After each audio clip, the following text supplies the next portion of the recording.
Hello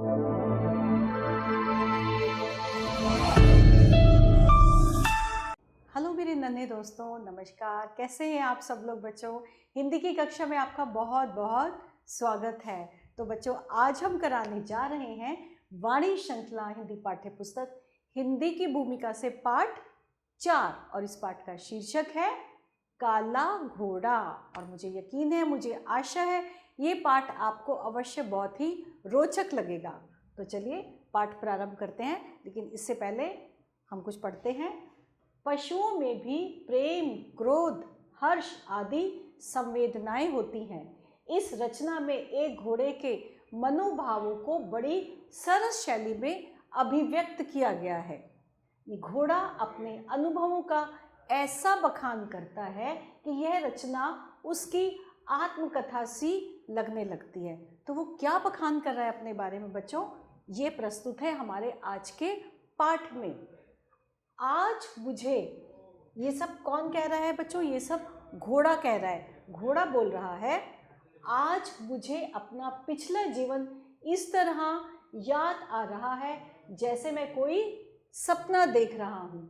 सबसे पहले मुझे वह सुंदर चारागाह याद आता है जिसमें मुझे दूसरे बछड़ों के साथ रहने और सीखने का मौका मिला। उसमें कुछ तो बहुत बड़े थे और कुछ दुलत्तियां मारकर मुझे तंग भी करते थे। मैं इससे दुखी और परेशान हो जाता, पर माँ शाम को वापस आती तो उसकी ममता मुझे निहाल कर देती। माँ मुझे अच्छी बातें सिखाती। वह बताया करती थी कि हम बड़े घराने के हैं और हमारे माँ बाप दादा ने बड़ा नाम कमाया है, दौड़ में ढेरों इनाम जीते हैं। अब मुझे भी वैसा ही बनना होगा और अपने कुल का नाम रोशन करना होगा। हमारा मालिक बड़ा अच्छा और दयालु आदमी था। उसने मेरा नाम क्या रखा था? डार्की रखा था, क्योंकि मैं कदम काले रंग का था। वह मेरी माँ को अच्छा चारा दाना देता और मुझे अपने हाथों से रोटी खिलाता था। ये सब कौन कह रहा है बच्चों? ये सब कह रहा है डार्की, वह घोड़ा जिसका नाम डार्की था। ठीक है। फिर मैं कुछ और बड़ा हुआ तो मेरी सुंदरता में थोड़ा निखार आ गया। मैं और थोड़ा सा सुंदर हो गया। मेरे शरीर के बाल मुलायम थे और माथे पे एक सफ़ेद टीका सा था जो मेरी सुंदरता को बढ़ा देता था। अब मैं 4 साल का हो गया था और खूब तेजी से दौड़ने और छलांग लगाने लगा था। आसपास के चलते हुए लोग कई बार मुझे देखकर ठिठक जाते और प्रशंसा के भाव से कहते, अरे वाह, कितना चुस्त और छबीला घोड़ा है। इसी तरह खुशी से दिन बीत रहे थे। फिर एक बूढ़ा आदमी मुझे देखने आया। मुझे देखकर उसके चेहरे पर खुशी की चमक आ गई। उसने कहा, अच्छी तरह सध जाए तो फिर ये काला घोड़ा गजब ढाएगा। एक दिन मेरे मालिक ने कहा, प्यारे डार्की, अब तुम मुझसे विदा हो रहे हो। जहाँ जा रहे हो वहाँ खूब मन लगाकर काम करना और मेहनत से जीना चुराना। मेरे नए मालिक मिस्टर राइटर भी सौभाग्य से बहुत अच्छे थे। उनकी पत्नी भी बहुत ही सरल हृदय की दयालु थी। उससे मैं बहुत भाग गया। एक दिन उसने खुशी से चहक कर कहा, अरे सुनो, इसका नाम भी ब्लैक ब्यूटी कैसा रहेगा? उसकी मालकिन ने कहा, इसका नाम ब्लैक ब्यूटी कैसा रहेगा? क्यों कहा? क्योंकि वो डार्क कलर का था, इसलिए। सुनते ही मेरा मालिक जैसे नाच उठा। हाँ हाँ, ब्लैक ब्यूटी, वाह क्या नाम है। मालिक के बेटे का नाम था सैमसन। मिस्टर राइडर जितने उदार, सैमसन उतना ही दुष्ट था।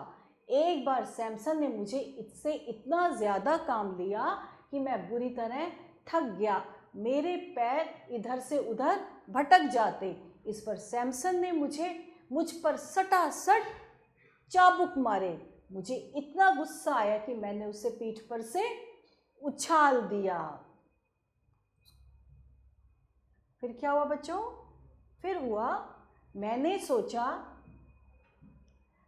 सोचा कि मेरा बूढ़ा मालिक अब मुझे बहुत पीटेगा।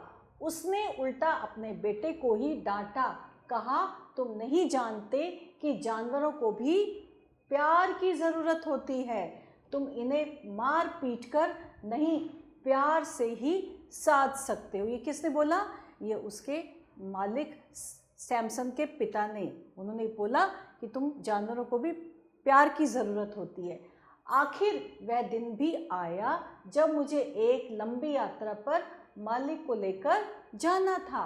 मुझे एक हल्की फुल्की कुत्ता गाड़ी में जोता गया और एक काम करने वाला लड़का जॉन भी मेरे मालिक के साथ बैठ गया। उस दिन जोर की आंधी आई थी और पानी बरसा था।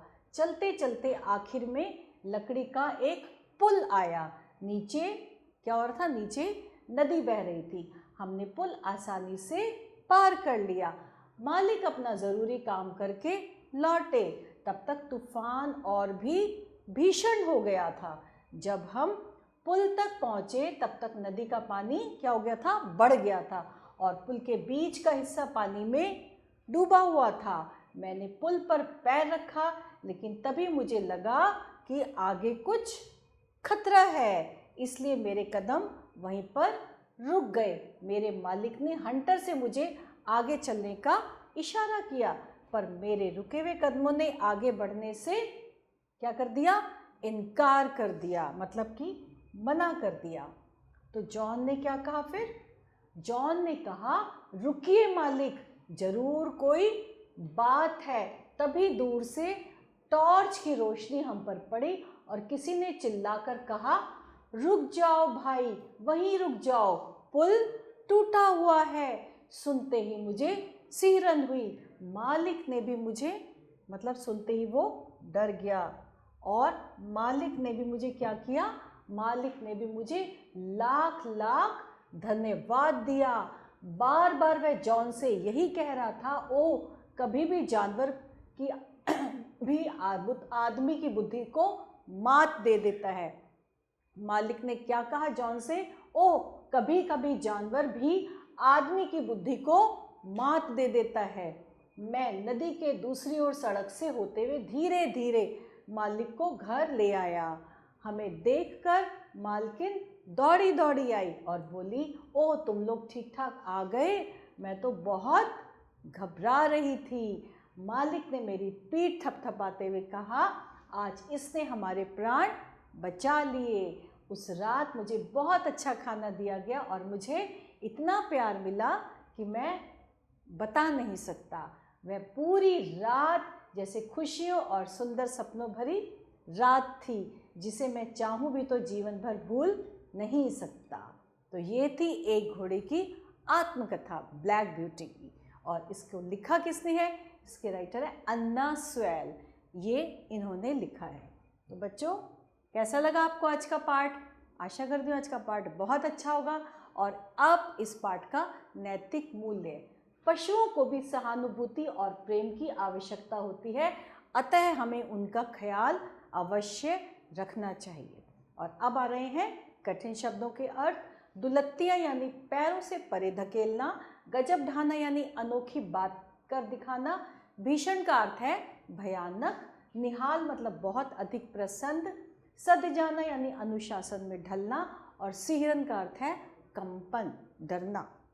और अब हम चल रहे हैं कहाँ पे?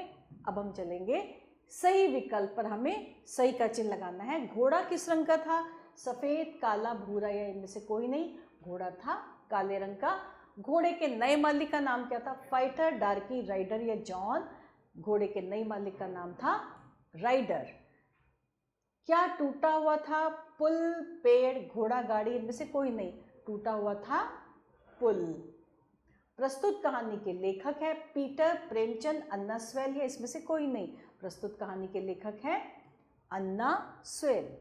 और अब हम क्या करेंगे? अब हम करेंगे रिक्त स्थान। हम रिक्त स्थानों की पूर्ति करेंगे, जिसमें सबसे पहले है हमारा मालिक बड़ा क्या था? हमारा मालिक बहुत अच्छा और दयालु आदमी था। हमारा मालिक बहुत अच्छा और दयालु आदमी था। अब मैं 4 साल का हो गया था। अब मैं 4 साल का हो गया था। मालिक के बेटे का नाम था सैमसन। तभी दूर से की रोशनी हम पर पड़ी। किसकी? तभी दूर से टॉर्च की रोशनी हम पर पड़ी। और ये हमने क्या किया बच्चों? ये हमने करे हैं रिक्त स्थान। और अब आ गए हैं प्रश्न उत्तर। आशा करते हैं इन प्रश्नों के उत्तर आप बहुत आसानी से स्वयं कर देंगे। और इसके साथ हमारा ये मनोरंजक जो है बहुत रोचक पाठ यहीं समाप्त होता है। आभार।